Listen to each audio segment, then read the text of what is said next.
Hey there, everyone. Thanks for tuning in to another episode of the podcast. My name is Daniel Trinham, and I will be your host as always. Before we get started with today's episode, I want to let you know of a few things of note. First, you may or may not be aware that I host another podcast called The Third Seat. The Third Seat is unrelated to the podcast you are listening to right now, but if you'd like to check it out, then I will put a link in the description of today's episode that you can use to listen to it. If you like this podcast, then I really think you will like The Third Seat as well, so I highly recommend you check it out. Next, I want to let you know of a few ways you can support the podcast. First, be sure to tell a friend if you enjoy the show. Word of mouth is not only a great way to help support the show, but it's also zero cost. Secondly, if you enjoyed today's episode, then be sure to leave a 5-star review wherever you get your podcasts. Leaving a positive review is one of the best ways of not only supporting the show, but it also gives me direct feedback from you regarding how you feel about the show overall. I greatly appreciate if you decide to take the time to support the show in any of these ways. Finally, if you'd like to follow me or the show on social media, then feel free to check out the description of today's episode. Here you will find all affiliated and mentioned links, as well as how you can support the show online. As always, I want to thank you for tuning into and supporting the show. It really means a lot to me, and I hope you enjoyed today's episode as much as I enjoyed making it for you.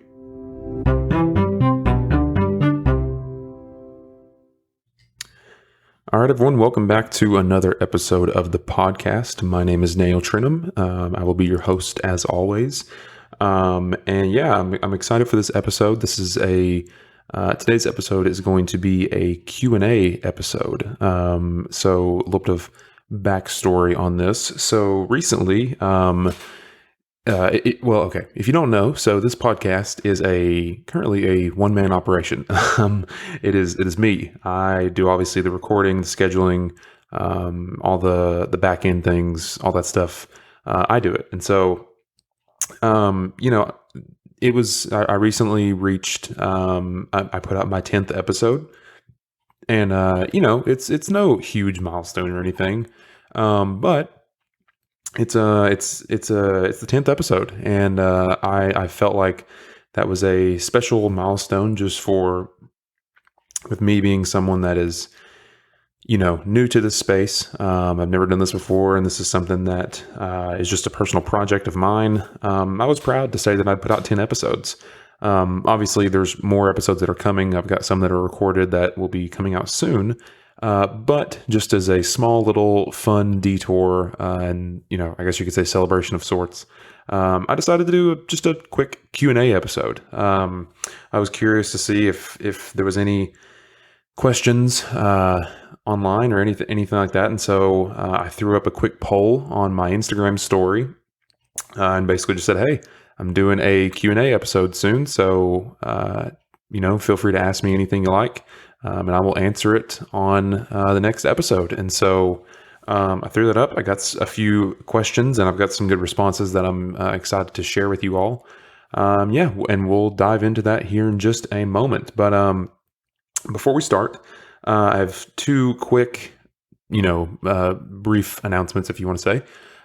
First off, so if you want to be, I hope to do more Q&A episodes in the future. I want to do more episodes where I'm able to interact with the listeners of the show, able to interact with the audience.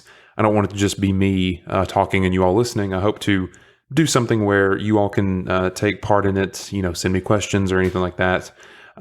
So if you would like to take part in any future Q&A episodes, or if you just have any questions in general, then definitely feel free to follow me and the podcast on Instagram. Those links will be in the description. That's where I will likely host the next Q&As. Or the next time where you can send me questions for Q&As. So that's what it'll be. It'll be on my personal Instagram and the podcast Instagram. So if you want to stay up to date on that and everything going on, then feel free. The link for that will be in the description. But also, and then one other quick announcement. So I don't have any huge details as of yet, but I'm going to be starting a new segment soon. So right now, I have been trying to figure out how exactly I want to be able to put out weekly content, and I didn't want it to just be one thing. And so right now, as of this recording, I've been doing interviews and I've been doing conversations with just different individuals that I've been wanting to talk to. And That's one part of the show. The other part is a little segment that I call Sincerely Yours Truly, and it's just me talking about whatever topics I wanted to talk about. The most recent episode of Sincerely Yours Truly, I believe, was me talking about the crying CEO on LinkedIn. So if you haven't checked that out, then feel free to check it out. I hope you enjoy it, and I enjoyed making that. But those are the two kind of main segments right now. There will be a third segment, hopefully coming soon. So don't have any huge details for it right now, but be on the lookout for that. I'm excited to start this new segment and to add it into kind of the roster of the show. It'll be something new for me, but I really hope that you all enjoy it, and hopefully it'll be beneficial for everybody. So with all of that out of the way, let's go ahead and jump into these questions. So like I said, if you'd like to submit any questions in the future for Q&A episodes, feel free to DM me or DM the podcast, or you can, if you want to email it to me, it is radiofacepod@gmail.com. You can email your questions there, or you can DM me on Instagram. Those links will be down in the description of today's episode. So feel free to go check those out if you'd like to be featured on the next Q&A episode. But with that out of the way, we got a few questions here that I'm looking forward to answering. So first question, it was actually asked, the same question was asked on Instagram by an individual named Chandler, and it was also asked by another individual on Reddit. Both have the same question, and they asked a fairly, a question that I think is pretty fair. They said, what is the podcast about? And I'm glad they asked that, because it's something that I'm proud of the way I've tried to arrange this podcast. And I always like to see the reactions, although I can't see your all's reaction right now. I always like to see the reaction of people whenever I tell them kind of my philosophy behind the show. So let's say, for instance, I mean, you can find a podcast about anything nowadays. Whatever you're interested in, whether it's cooking, whether it's knitting, whether it's cars, whether it's real estate, whether it's the weather, whatever it is, there is almost certainly going to be a podcast about it. I've told some of my friends before, I said I feel kind of silly because it seems like everyone and their mother nowadays has a podcast. But I'm gonna, be one of those people for the time being. So, there's a podcast for everything out there. Whatever your interest is, there is something for everybody out there. Now, the hard part is finding that at times. However, nevertheless, that's the case. So, fair question is, what is this podcast going to be about? And it's not really about any one thing in particular. And I'll explain what I mean by that in just a second. But and I feel kind of silly using this comparison, but this is the best comparison that I like to give. So, if you're my age, I didn't grow up watching. So I was born in 2000, the year 2000, and I didn't grow up watching the show Seinfeld, and it was on. I would always see the reruns of it, but I didn't grow up watching it like live, obviously. And when I got older, I found out that it was given the name of the show about nothing, or I'd heard people refer to Seinfeld as the show about nothing, and I was like, why is it called that? And the best answer I got to that, and if I'm wrong, then feel free to correct me. But the best answer I got is it's not about any one thing in particular. It's not about you think of like a cooking show. Like, that show is about the experience of those chefs or the meal that they're making in real time. You think about a game show. That show is about the game itself and the people there in the show and the potential prize that they could win. Seinfeld didn't really have any of those qualities. It was more about just examining these fictional characters' lives. It wasn't about any one thing. It was more about their experiences that they had and just put it. Now, obviously they were fictional characters, but it was putting those experiences up for the world to see, just a show about that. Some days it would be happy episodes. Some days it would be sad episodes. Some days there'd be conflict. Some days there would not be conflict. It depended on the episode. Each episode was different. And so there was not necessarily one through line with the show, or rather, if there is a through line, it was more just the lives of the individuals in the show. And so I kind of took some inspiration from that, because before I created the podcast, I had this kind of desire. I was like, I want to talk about these things because there's a lot of things that I'm really interested in a lot of people that I'd really like to talk to, and they're all different. It's not like I have interests, but my interests span different areas, I guess is the best way to put it.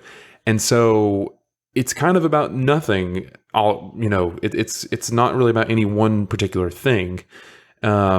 My hope was that, I'll use this example. If I were to make a cooking podcast, it was only about cooking and only about, the techniques and the recipes and the foundations of cooking, there would be a lot, there's a large audience for cooking, especially on the internet. And there's a potential that it could grow an audience, a sizable audience, and that's fine. But the reality is, at least in my opinion, with a show like that, once you've gotten really specific with the point of the show, is you're only going to really attract and keep members of your audience that are interested in cooking. And not everybody's interested in cooking. Not everybody's interested in learning new recipes or learning different knife skills or quicker ways to, cook food as opposed to ordering it out. Things like that. And that's not a bad thing. It's just, when you split up the interest of people, only certain people are going to be interested in certain things. And so my mindset with this was, I want to make a show that hopefully there is at least one episode for everybody out there. I'm not saying you're going to enjoy every episode. You may have, there may be an episode where the guest I have, you don't really enjoy, you don't really want to hear from or care to hear from, and maybe it's not, your cup of tea. But hopefully there's another episode where maybe it's just me, or maybe it's a different interview with somebody else where you really enjoyed that episode. My hope is that I can offer a wide-ranging show with wide-ranging topics that no matter what your interests are, no matter where you come from, what your background is, you can approach the show and find at least one, hopefully more, episodes that you enjoy and get some joy out of and take something from it. That's my hope. Now, do I accomplish that every time? Probably not. I'm not an expert host, and I'm not an expert interviewer, and there's definitely more people out in the world to be talked to and more topics to be talked about. But that's kind of my mindset with what the podcast is about and why I created it with the way I created it. That's why I gave the name of it Radio Face. Because one, I just thought it was kind of a funny play on words, but that title isn't really about any one thing. Again, I'll use the example. If I were to make a cooking show, and let's just say it was named Kitchen Time with Daniel. I don't know. That's the name of the show. Well, then based on that name, unless you decide to change it in the future, you've essentially made a show that can only be about cooking. In that show, you wouldn't be able to talk about, the crying LinkedIn CEO. You wouldn't be able to do that because that doesn't fit with the title of the show. It doesn't fit with the theme of the show. And that's not necessarily a good or a bad thing, but for me, I want to be able to talk about these things. I want to be able to talk about different topics that range multiple, different ideas and different topics. And so that's why I chose the name, because the name Radio Face really isn't about any one thing. It's just a funny little name that I thought was interesting, and apparently no one else on that I could find had taken it. So I went with it, and that's where we're at now. So I hope that answers the question. I know it's a little bit of a non-answer because it's not about any one thing, but it's more just about exploring different ideas, different topics that range all different areas of life. Hopefully, throughout the process of this, I can bring in interesting people that you all want to hear from. That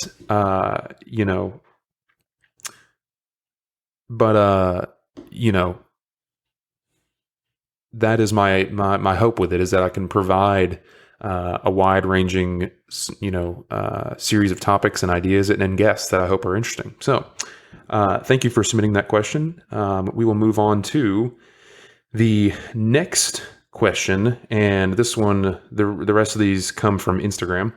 So the next one comes from Jeremy on Instagram, and he says max bench question mark. And so I'm assuming he's asking what my max bench press is. So I'll give you my answer and then a little anecdote to go with it. So I recently actually hit my maximum bench press, which was cool. My max bench is 2 plates, 225, 2 45-pound plates on each side. When I reached it, I was by myself in there and I was feeling good. And I thought, I just pressed, let's see. Before that, I'd pressed 205. I had 35s. I had a 45 and a 35 on each side. If my math is correct, I'm pretty sure that's 205. And I thought, that felt pretty good. Let me just go for one more. Let me just see if I can do 225. And I was the only one in there, and I got 1 rep. If I had a spotter, I might have gone for 2, but I'm satisfied with 1 rep as it is. But a little bit of a story to go along with this. So I tried 225. I guess it was maybe a couple years ago. I don't know exactly. It's been some time since I really last tried 225.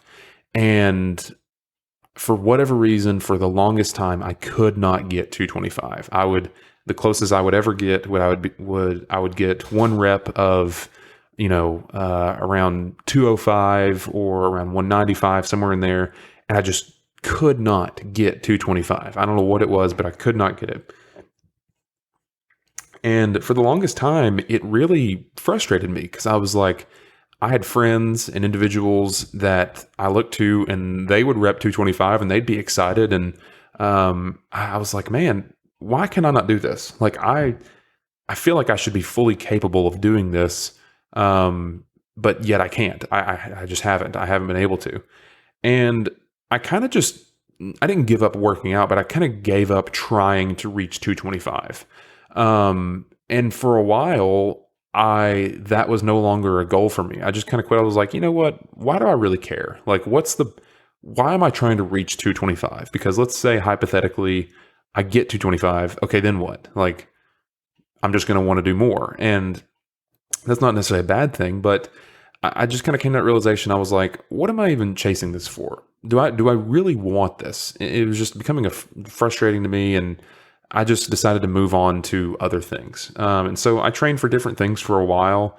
There have been periods of my kind of life at the gym where I have trained for just the sake of training. I haven't really trained for one specific thing, just because I want to do it and because I enjoy it and I think it's good for me. There have also been times where I've trained for specific things. For instance, earlier this year, I trained to do a Murph on Memorial Day. If you're not aware what a Murph is it's a workout named after a former member of the military named Michael Murphy. And it was a workout he would do every day, and he would wake up, he would put a 25-pound weight vest on, I believe. He would run 1 mile, and then he would do 100 pull-ups, 100 pull-ups, 200 push-ups, and 300 squats. And then he would run a mile again after that, and he would try to do it in under an hour.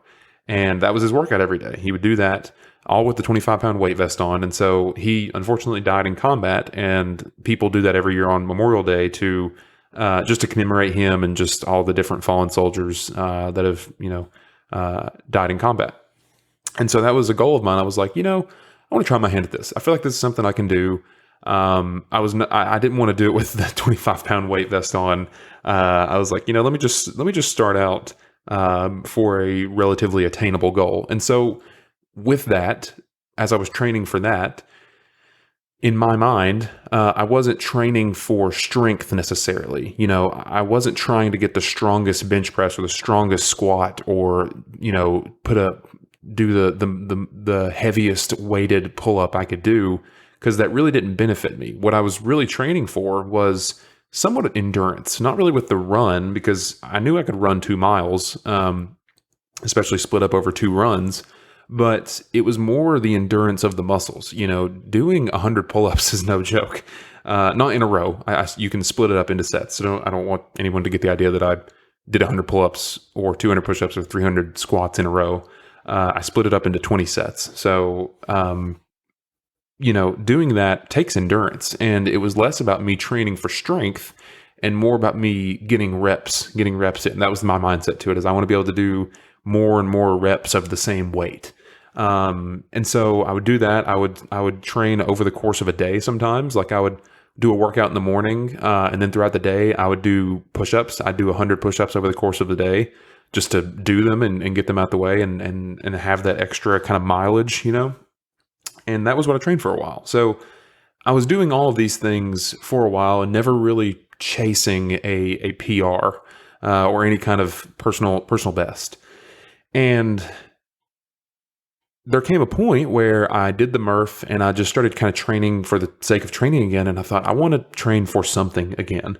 And I was like, why don't I try to go for 225 again? And lo and behold, obviously I have reached it now. But the thing I've learned now that getting to it is, honestly, me reaching 225 was less of a testament to my physical strength, but more it was a mental trial for me, because I got so discouraged by me not being able to hit 225 when friends of mine had hit 225, that it became a big mental block for me. Like, I was just, I would not even make an attempt at 225 ever again. Nevertheless, anything close to it. And it would frustrate me, because I was like, it was something that I felt like I could do and I should be able to do, but I just would not mentally allow myself to approach the bench and attempt that. And so, I decided one day, I was like, you know what? Let me just go for it. What's the worst that can happen? The worst that can happen is, if I don't get it, I'll just dump the weights and whatever. I'm not training for any strength competition. I'm not training for a bodybuilding competition. I'm just doing this because I want to do it and because I enjoy it. And like I said, thankfully I got to that point. I was able to do it. But if there's any lesson to learn from this, is I think oftentimes the benefits of going to the gym are broad. Going to the gym for me a lot of times has been in order to overcome the benefit of it, has been in order to overcome those mental blocks. It's been less about my physical health, although that is part of it. It's been less about my physical health and more about just my personal well-being, just the clarity that it offers me, the satisfaction of a job well done that it offers me.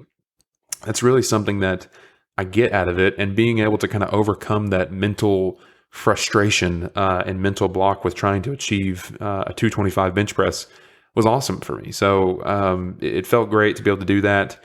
Currently, right now, I'm training for something different. I'm at the moment training for a half marathon, which I'm not sure. I haven't quite figured out if I'm, I've already signed up for it at this point, so I'm training for it, but I haven't quite figured out how I ended up in this situation, because I was not a runner growing up. I recently completed a 5K, and I guess I just have the running bug now.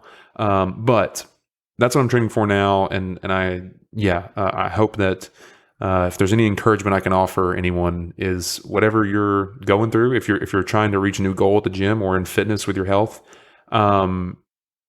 just keep at it. Keep consistently showing up every day, and understand that sometimes you might be your own worst enemy. For me, it was not mentally allowing myself to chase after that goal of 225. And once I kind of got over that and was able to free myself of those anxieties and those frustrations, I'm not guaranteeing success in anything, but I think you'll be able to see new and better results in the gym. So yeah. Next question. Let's see here.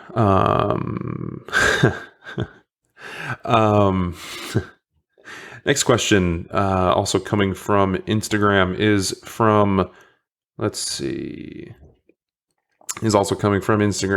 coming from Elizabeth, and it says, "Who is your favorite sibling, and why is it your older sister?" So For those that are listening and aren't aware, I have two sisters, an older and a younger. I'm a middle child. To all my middle children out there, stay strong. The world is against us, but we can stay strong. It's okay. But my older sister is named Elizabeth, and she has asked me who my favorite sibling is and why it's my older sister. And I don't really know how to respond to that, other than to say that I can neither confirm nor deny who my favorite sibling is. I cannot. I'm not here to do that. That's not my job. I'm already put under enough stress as it is, being a middle child, with the world being against me. Just constantly being overlooked for so many things as being a middle child. I'm not here to. I'm not here to throw my name into that issue. But what I will say is that you and I and everyone here all knows who the favorite child is. So just going to put that out there. Just going to put that out there for the world to hear. So hope that answers your question. Thank you.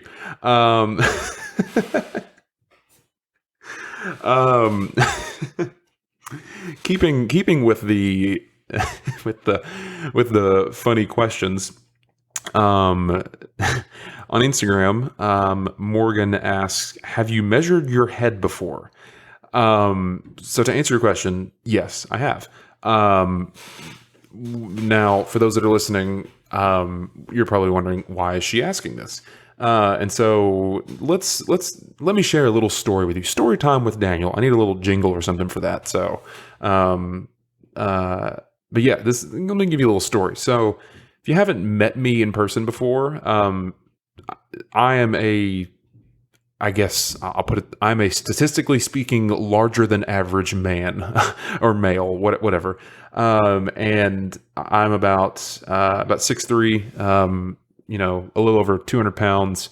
I'm a big guy, relatively speaking.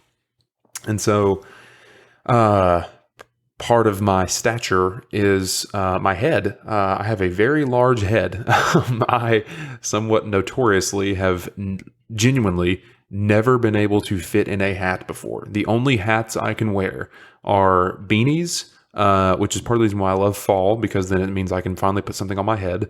And I have one sun hat that I legitimately had to buy from a Big Hats website.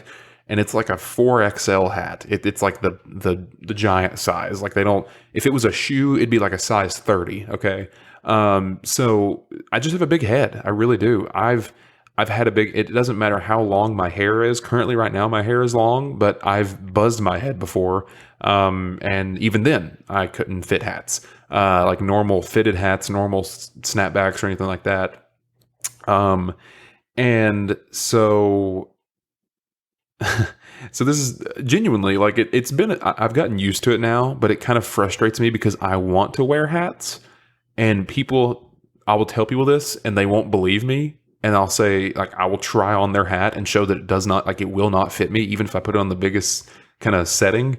And it just doesn't matter. Like, I genuinely cannot fit hats. But it is getting colder outside, and I'm excited to wear beanies again. But the story I want to tell you all is, so this has always been a problem. Literally speaking, it is from the moment I was born. It has been a thing of note. So, and while I'm telling this story, I'm gonna try to look something up here. So, I was born in a really small town called Etowah, Tennessee. Etowah, Etowah, Tennessee. And the hospital I was born in is a really small hospital. It's a small, just local community hospital, and I was born in the year 2000, and there was births that happened all the time, and I was one of the children born at that hospital. And at the time, it was called well, no, it's gone through a name change now. So I was born, and I was a large baby when I was born. I forget the exact measurements of me, but just take my word for it. I was a large baby. I think I might have pushed double digits in weight. My mom was probably listening to this thinking, yep, he certainly was. But But yeah, I was a big baby. I was a very literally a big baby. And when I was born, I had a big head as a child as well. And obviously, I can't personally confirm this because I don't remember this, seeing as I was just born. But my parents have told me, and a little bit of context here. So the hospital that I was born at, my father, he worked there. So he worked there and at a doctor's office across the street, and he was he was literally there, present for my birth. Like he was in the room when it happened, the room where it happened. He was in the room where it happened, and so he knows the exact measurements of my newborn baby body. And they have told me, and I can't confirm or deny this because I haven't seen the records, nor I don't have any memory of when I was born, but they have both told me and confirmed to me that at the hospital I was born at, I hold the record for the largest head of any baby that was born there. And the crazy thing is now this hospital no longer does births. So long as that is in place, I am the indefinite record holder of the largest head of a baby born at this hospital, until they decide to do births again and someone breaks that record. So yeah, I'm a little bit. I guess I'll use the word notorious in my like friend groups for having a large head, even to the point where, when I was born, like I had a large head as a baby. So yeah, that's where this question comes from. If anybody ever sees me out in public and wants to test out this theory, and you have a hat on, just let me know, and I'll show you. My head is very big, and I can't fit it. And I looked up online to tell you exactly. So the average male head. Let me read here. According to this article says, according to Wikipedia, one study in the United States shows the average adult head circumference to be 55 centimeters or 21 and 3/4 inches in females, and 57 centimeters or 22 and a half inches in males. So I forget exactly what my head size was, but I have measured my head before with a like a tape measure, and if I remember correctly, it was like an inch and a half bigger than the average. It was like 24 or 24 and a half inches, which isn't a lot. That's only, an inch to 2 inches bigger. But when you think about it relative to the size of a head, that's a lot. So yeah, I really do have a large head. If you're out there and you're listening, I encourage you to go measure your own head and see where you fall. If you're in the average, or if you're under or over the average head size for your demographic. So yeah, to answer your question, yes, I have measured my head before, and yes, it is very large, relatively speaking. All right, and let's see, final question of the day comes from Paul on Instagram. Paul says, "Do you use any?" Excuse me. Paul says, "What productivity tools do you use every day?"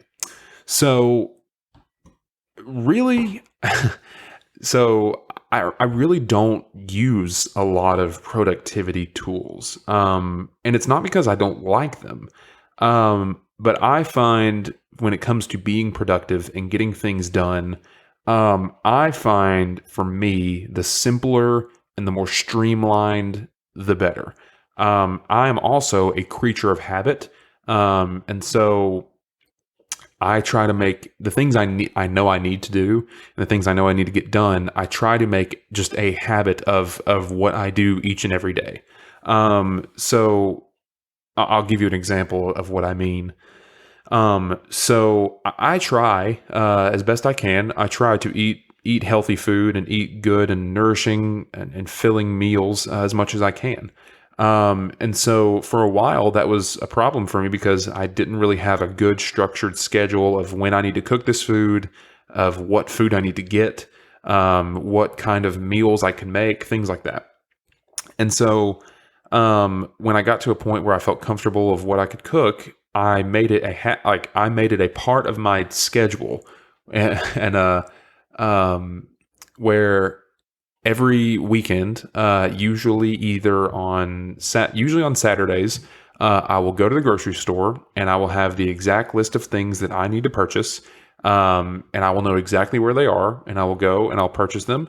I'll know roundabout how much it costs, and I will get them purchased. It takes about 30 minutes usually. I'm in and out, and I'm back in my apartment and ready to cook whatever I need to. From there, usually over the course of a day or 2 days, I'll cook whatever food I need. So I like to, I like to cook and prep meals for a certain amount of time just because I've got things going on in the week and it's nice to have that food ready. And so usually what I'll do is I'll get the food on Saturday. I'll cook or prepare some of it on Saturday, and I might cook and prepare the rest of it on Sunday. And then I'll have food ready for the rest of the week. And so like in that regard, I don't really use like a productivity tool. And traditionally speaking, I know a popular tool that a lot of people use or have used in the past, is like, it's a, what is it? Like a, like a planning or a planner calendar. I know a lot of people in college use them because they have different classes going on and in school, and they've got, assignments due at different times, and it's totally understandable. Like a lot of people use planners and planning calendars, and I tried to use it one time when I first started in college, and I just found that it just didn't benefit me because I didn't really have much trouble keeping track of my assignments as it was. And it just felt like another thing that I had to do, because then I had to dedicate time to sit down, write down things in my calendar, write out which things were due when. And I know it doesn't take a lot of time, but to me, it was just another thing in the way of making that, of me getting things done. And so you can think about it like, in regards to my kind of attitude towards buying groceries and food and cooking and stuff, I try to make it as simple as I can. I know exactly, I like to shop at Aldi. Shout out to Aldi out there. I like to shop at Aldi, and so I'll go there. I know exactly where it is. I usually go there around the same time. I know exactly how long it takes me to get there. I know exactly where everything is. I usually don't stray too much off of what I normally buy, just because the things I normally buy are very versatile. I can use them for multiple different kinds of meals and recipes and foods, and they're not super expensive. It's within my budget, and I can get those things and get back and be done and, in no time flat. And so that's kind of my approach when I want to get things done, is I try to make it as seamless as possible. Even at my day job, the work that I do, I have certain metrics that I need to hit. I have certain things that I need to get done by certain days. And, I guess in theory, I could, no, let me backtrack a little bit. I've tried to streamline it in a way where I do certain things on certain days, so that, I have different tasks each week. So different things come up, but the things that I know I have to get done, my recurring tasks, I do those on certain days and do those on certain times of the week, so that I know by the end of the week, if I follow that plan, if I follow that way of doing things, I'll be done. I try to make it as seamless as possible. I try to put every resource I need to complete these tasks in front of me, have everything ready to go, and then it's just a matter of executing. So, it's a little bit of a non-answer, I guess, to that question. One actual resource that I will, give a shout out to and will legitimately, this is not sponsored, but I genuinely, although if they'd like to sponsor, then hit me up. But one tool that I like to use on my phone that is incredibly beneficial to me is the app that I use to budget my money. And I genuinely cannot tell you how beneficial this is to anybody, especially young people, but anybody, whatever area of life you're in. Having a budget or some way of keeping track of your money it's non-negotiable in my opinion. It's something that is incredibly important, and especially as you get older, I think it's something you really need to take consideration in, and use and try to utilize as regularly as you can. However, the app that I use is the EveryDollar app from Ramsey Solutions. It's a great app. It's free to download, and you can upgrade it if you want to. There's kind of paid portions of it, but I just use the free version, and basically it allows you to break down your budget into different categories very easily, very seamlessly, and you can keep track of where hence the name, every dollar. You can keep track of where every single dollar you bring in each month, where it goes. So if you spend $100 on groceries this week, then you know exactly where that money is gone. If you invest this amount of money this week, or if you invest this amount of money the next week, or if you spend this money on, a trip on this month, you can keep track of those things. And for me, it's incredibly beneficial because right now my income is fairly stable. I'm a salaried employee, and so I get the same paychecks generally every 2 weeks, and so I know roundabout the amount of money that I'm going to bring in each month. And so it's a great way for me to separate my funds over the course of a month. And so that is one, if you want to call it a productivity tool, one I would highly recommend. No matter what walk of life you're coming from, I would recommend having a budget. But if you want a good one that gets the Daniel stamp of approval, I would recommend the EveryDollar app. Give it a try. Some people like written budgets. Some people like other apps. Some people do make their own budget, like an Excel file. However you do it, it's up to you. But yeah, that is one tool that I highly recommend. Wherever you're from, have a budget. Have some way of keeping track of your money. That is legitimately a productivity tool that I use on a daily and weekly basis. So yeah, definitely go check it out. I recommend the EveryDollar app, and I hope that if you decide to use it, it's beneficial to you. So, but yeah, that is all the questions we have for right now. For this first Q&A episode. So. For all of you out there that entered questions, whether it's on Instagram or other social media sites, thank you for submitting them. I appreciate you taking a little bit of time to submit a question, and I just appreciate you being willing to ask me a question, whether it's serious or silly. But if you'd like to, I'll hopefully be able to do a Q&A episode in the future. I don't know exactly when, but if you'd like to participate in those in the future, then be sure, as I mentioned earlier, to follow me on Instagram, follow the podcast on Instagram, or you can email me any questions to radiofacepod@gmail.com. As I mentioned, there is going to be a new segment coming soon, so be on the lookout for that. Be on the lookout for more details on that.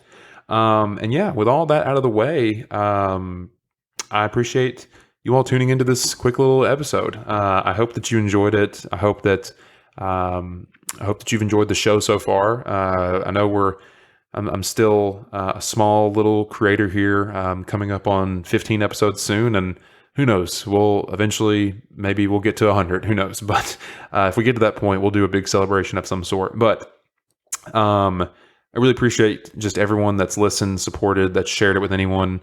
And don't hesitate to reach out if there's anything if you have any questions or anything at all. So thank you all for tuning in to another episode of the podcast. My name is Daniel Trinham, as always, and I will see you all on the next episode of the podcast. See you, everybody.